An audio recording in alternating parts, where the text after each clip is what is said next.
সবকিছুর পরিচয় চেঞ্জ করতে পারতা, তাহলে তুমি কি ইউজ করতে পারতা কিনা? তাহলে কি তুমি এই সুযোগটা ইউজ করতা কিনা? আমার প্রশ্ন এটা।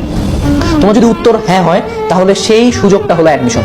ট্রাস্ট মি, বাকি সব পয়েন্ট বাদ দাও। তুমি তোমার শিক্ষাগত যোগ্যতা যদি একবারে চেঞ্জ করে ফেলতে চাও, দ্যাট চান্স ইজ অ্যাডমিশন।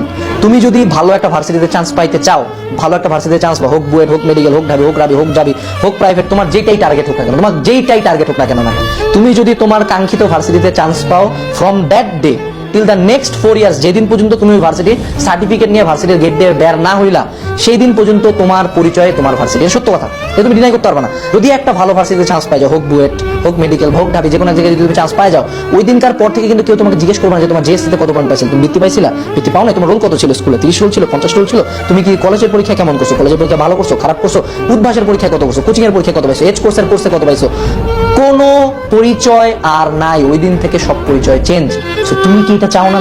তুমি কি এতদিন ধরে এই সুযোগটা চাচ্ছিলে না যে তোমার পরিচয়টা চেঞ্জ হোক, তোমাকে মানুষজন পজিটিভ ভাবে চিনুক? তুমি কি এটা চাও না যে তোমার বাপ মা তোমাকে নিয়ে একটা গর্ব করুক যে না, আমার ছেলে এখানে পড়ে বা আমার মেয়ে এখানে পড়ে, আমার ছেলে এই জায়গায় চান্স পাইছে, ছেলেটা অনেক পরিশ্রম করছে? তুমি কি তোমার বাবা মাকে প্রাউড ফিল করাইতে চাও না ম্যান?